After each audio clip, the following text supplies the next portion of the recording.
I know a great deal about death.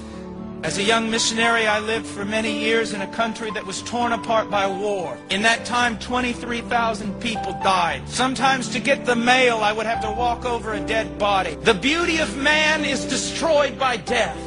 The hope of all men destroyed by death.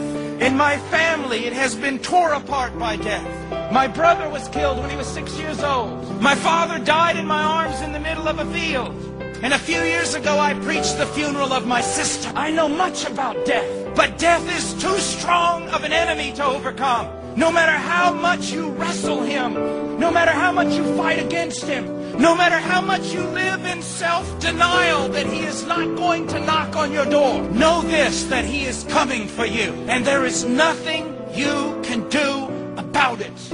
As David said, there is but a few steps between me and death. Within just a few years, some of you will be dead. Within 25 years, many more of you will be dead. And with 100 years, not only all of us will be dead, but we will be forgotten. All our hopes will be crushed. Every memory of whatever we have done will be erased.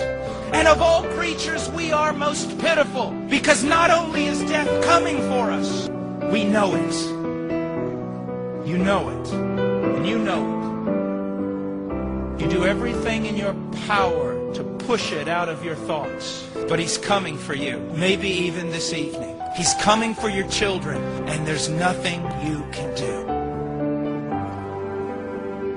But there is one who has faced death head on.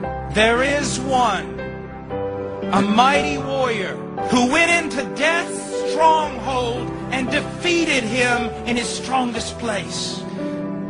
There is one who has overcome man's greatest enemy. His name is Jesus Christ, and he bore the sins of the world, and he died upon a tree, and he paid for the very thing that is the cause of our death.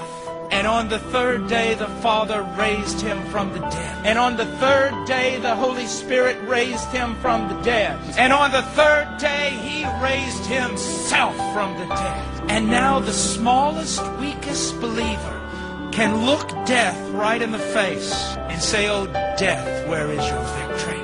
Grave, where is your sting? Sin, where is your power? You who have devoured nations, you will devour no more." You see, the gospel is good news, great news. God is crying out to you about it.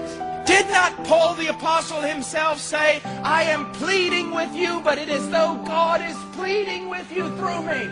Why will you live a life that has no meaning? Why will you live a life that literally is going to fall apart? Why will you allow yourself to be swallowed up by death? Why don't you come to Christ? What is holding you? What is this thing that has control of your mind and your heart? Come to Christ. You say, "Oh, it's too good to be true." It is true. You say, "Oh, I'm too great a sinner." You are not greater than the Christ, are you? You do not have more power than his grace, do you? Come to him.